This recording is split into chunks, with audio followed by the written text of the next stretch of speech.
Bonjour, je me présente Caporal Sylvain Lafrenière. J'ai besoin de vous autres aujourd'hui.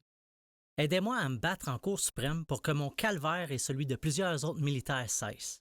Depuis 12 ans, j'ai subi de graves préjudices tels que le droit d'être entendu et représenté, l'harcèlement, l'atteinte à ma réputation, la démolition de mon réseau de contacts, la perte de ma seconde carrière avec mon frère, des problèmes de santé permanents, des frais juridiques totalisant plus de 75 000 la perte de 15 à 20 de ma mémoire active et le plus important, la perte de contact avec plusieurs de mes proches. En 2006, mon frère et moi avons une idée en voyant nos frères d'armes tomber au combat en Afghanistan.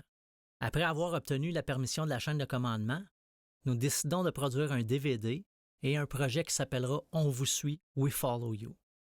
En quelques mois seulement, 5000 personnes nous rejoignent pour appuyer moralement nos troupes sur la page Facebook dédiée à ce projet. À l'aide de partenaires financiers, nous amassons 7 500 $ en 3 ans pour un projet qui en coûtera au total plus de 30 000 $. Le 8 septembre 2009, on entre dans mon bureau, on me demande de me mettre au garde à vous sans me dire bonjour, on ne me lit pas mes droits et il n'y a pas de présence de policier. On me demande mon ordinateur, mes clés de bureau, mon téléphone. On me donne l'ordre de ne plus parler aux médias ni à la radio. On m'interdit de parler à mes commanditaires ou partenaires d'affaires avec qui on tisse des liens serrés, mon frère et moi, depuis des années maintenant. On me fait attendre sur une petite chaise dans un coin pendant des heures. Ça s'étire pendant des jours. Je suis sous surveillance constamment. 3 semaines plus tard, on m'informe que j'ai été relevé de mon poste de journaliste militaire pour des mesures préventives administratives liées à une enquête qui serait faite par les policiers militaires. À quoi je fais face? La prison? Une amende? Un renvoi déshonorable? J'en savais rien. J'étais stressé, anxieux, furieux, et maintenant, c'est mon entourage qui écopait. Je demande alors l'assistance d'un médecin et d'un psychologue. Je dormais plus, je savais pas ce qui se passait. Je me posais 1001 questions, toujours sans réponse.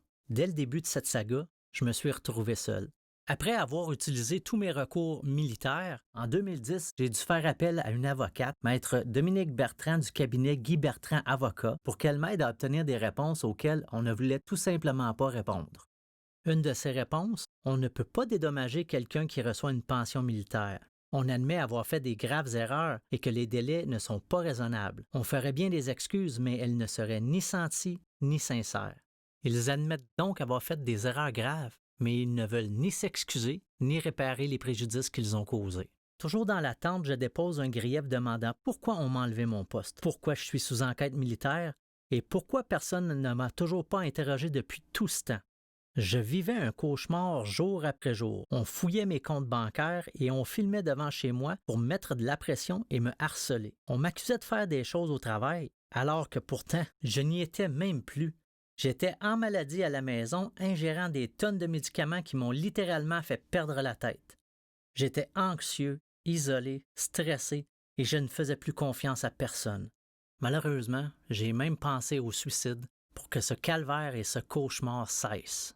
En février 2012, je dépose donc une plainte d'harcèlement. Surprise, c'est à ce moment-là que j'apprends que l'enquête est tombée, les charges sont retirées, je suis blanchi de tout.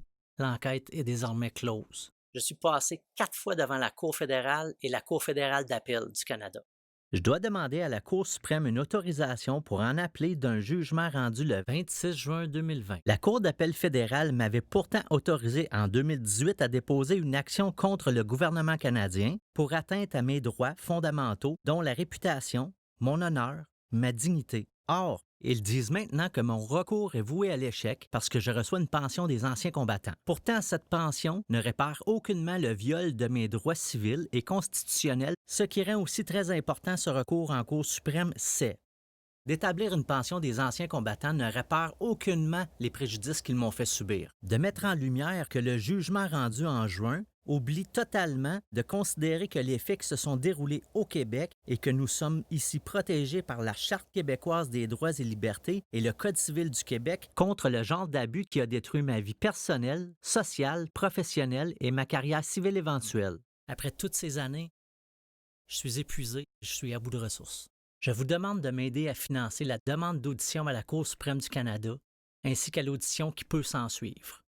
J'ai donné 15 ans de bons et loyaux services avec fierté pour mon pays. Il est temps que l'armée paie pour les dommages, l'injustice, le harcèlement les vies qu'elles brisent et les familles qu'elles détruisent. Certains militaires n'ont tout simplement plus l'énergie ni les ressources pour se battre. Si je peux gagner, plusieurs autres victimes du système pourront alors se battre. Nous pourrons faire ainsi jurisprudence afin de s'outiller contre le persécuteur. Je vous remercie de nous appuyer et je vous remercie de donner généreusement parce que chaque don compte pour ne jamais oublier qui nous sommes.